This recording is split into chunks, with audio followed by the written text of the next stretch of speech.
बिस्मिल्लाहिर्रहमानिर्रहीम अस्सलाम वालेकुम। ट्रैवल सिस्टम यूट्यूब चैनल में खुश आमदीद। इस वीडियो में हम बात करेंगे यूएई विज़िट वीज़ा पॉलिसी के बारे में, और हम डिस्कस करेंगे कि रिसेंटली क्या अपडेट्स आई हैं।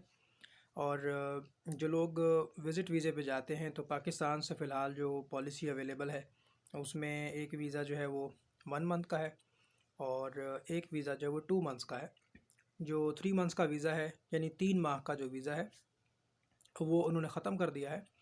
और साथ में मैं आपको ये भी बता दूं कि जब आप विज़िट वीज़े पे जाते हैं तो आपको विज़िट वीज़ा एक्सपायरी के बाद, यानी जिस दिन आपका विज़िट वीज़ा ख़त्म हो जाता है उस दिन के बाद आपको 10 डेज़ का ग्रेस पीरियड मिलता था।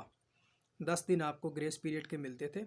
वो इसलिए कि अगर कोई रीज़न है, कोई मेडिकल इशू है या कोई आपकी किसी कंपनी में बातचीत चल रही है तो अपना स्टेटस आप चेंज करा सकते हैं। या किसी और मेडिकल रीज़न की वजह से अगर आपको थोड़ा सा लेट एग्ज़िट करना है, यानी अगर 30 दिन का वीज़ा है तो आपको 10 दिन ग्रेस पीरियड मिला के 40 दिन का स्टे मिलता था। और बिल्कुल यही पॉलिसी 2 माह के वीज़े के साथ थी। यानी 60 दिन का वीज़ा है तो 10 दिन का ग्रेस पीरियड मिला के 70 दिन का आपको स्टे मिलता था। उसके बाद भी अगर कोई शख्स वहाँ पे स्टे करता था तो पहले दिन का जुर्माना 200 दरहम, और फिर योमिया जितने दिन भी आप गुजारेंगे वो 100 दरहम के हिसाब से आप पर फ़ाइन जो है वो जमा होता रहता था। अब उस पॉलिसी को अपडेट कर दिया है इन्होंने, साल 2023 स्टार्ट हो चुका है। जो ग्रेस पीरियड है वो तो आलमोस्ट ख़त्म ही कर दिया है। अगर इमिग्रेशन चाहे, गवर्नमेंट चाहे तो आपको देगी, और अगर ना चाहे तो नहीं देगी।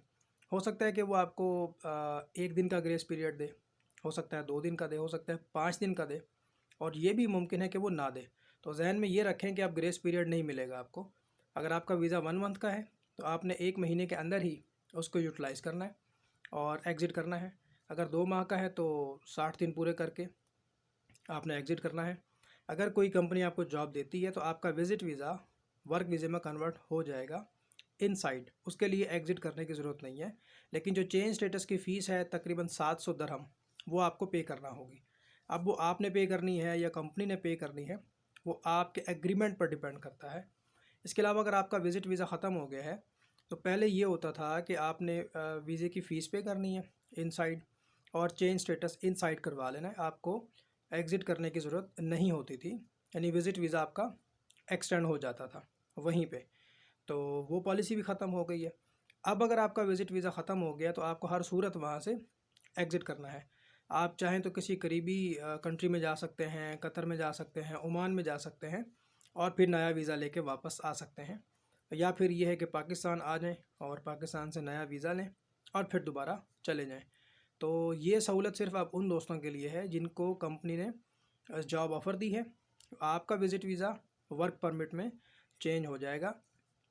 आपका जो है सबसे पहले तो कंपनी आपको जॉब ऑफ़र लेटर देगी, फिर मिनिस्ट्री ऑफ लेबर से आपके कार्ड की अप्रूवल आएगी, आपका कार्ड बनेगा, फिर इनसाइड आपका वीज़ा टाइप होगा, और फिर आपका चेंज स्टेटस होगा। उसकी फ़ीस होती है।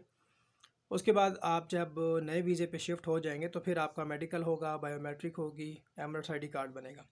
अच्छा, जुर्माने की तरतीब ये है कि पहले जो जुर्माना था, जो फ़ाइन सिस्टम था ओवर स्टे का, वो भी उन्होंने चेंज कर दिया है। अब अगर आप विज़िट वीज़े की जो ड्यूरेशन है उसको मुकम्मल करके ओवर स्टे होते हैं तो 50 दरहम पर डे के हिसाब से फ़ाइन आप पर पहले दिन से ही शुरू हो जाएगा। यानी मिसाल के तौर पे आपका वीज़ा था 1 माह का और वो 1 महीने का पीरियड ख़त्म हो गया है, तो वेरी नेक्स्ट डे से आप पर 50 दरहम का जुर्माना स्टार्ट हो जाएगा। वो तो फ़ाइन आपने पे करना है। इसके अलावा अगर आप ओवर स्टे हो जाते हैं तो फ़ाइन पे करने के साथ साथ वो जितने दिन का फ़ाइन होगा, 10 दिन का, 15 दिन का, 12 दिन का, जब आप एग्ज़िट करेंगे तो आपको आउट पास भी लेना होगा जिसकी तकरीबन 300 दरहम एक्स्ट्रा फ़ीस है। फ़ाइन भी पे करना है, आपने आउट पास भी लेना है, और फिर आपने वो अपने कंट्री में ट्रैवल करना है। आउट पास के लिए एयरपोर्ट इमिग्रेशन पर आप जाएंगे और वहाँ से आप मालूमात लेंगे कि आउट पास का काउंटर कहाँ पर है।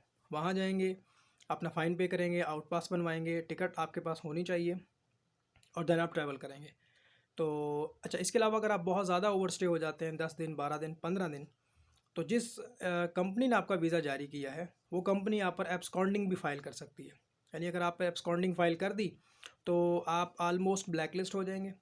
फिर ये है कि आपकी जो फ़ाइल है वो रेड जोन में चली जाएगी। ना तो आपका विज़िट वीज़ा वर्क वीज़े में कन्वर्ट होगा, ना ही वीज़ा एक्सटेंड होगा, और ना ही आप एग्ज़िट कर पाएंगी। अब फ़ाइन भी पे करना होगा, आउट पास भी लेना होगा, और जिस ट्रैवल एजेंसी से आपने वीज़ा लिया है उसने आप पर एब्सकॉन्डिंग फ़ाइल की है तो उनका भी आपने जुर्माना अदा करना है। अब वो एब्सकॉन्डिंग के आपसे 5,000 दरहम लेते हैं, 6,000 दरहम लेते हैं, 3,000 दरहम लेते हैं, वो फिर एजेंसी वाले आपको बताएंगे। क्योंकि जब आप ओवरस्टे हो जाते हैं तो कंपनी आपसे लाताल्लुकी का ऐलान कर देती है कि ये बंदा हमारे वीज़े पे था और ये मफरूर हो गया है, ओवरस्टे हो गया है, लिहाजा हम इसके मौसूल नहीं हैं। इमिग्रेशन फिर उस एजेंसी को फ़ाइन डालती है कि आपने फिर ऐसे बंदे को वीज़ा क्यों दिया। तो वो जो फ़ाइन होता है वो भी आपने ही पे करना होता है, एजेंट्स आपसे वो ले लेते हैं। तो ओवरस्टे ना हो, वरना कुछ मामला आपके जो है वो ख़राब हो सकते हैं। हो सकता है आपका वीज़ा ना निकले, हो सकता है आपको ब्लैक लिस्ट कर दिया जाए, हो सकता है आप पर एब्सकॉन्डिंग हो जाए। तो जो भी करना है वो अपने उसी टाइम फ्रेम में करना है।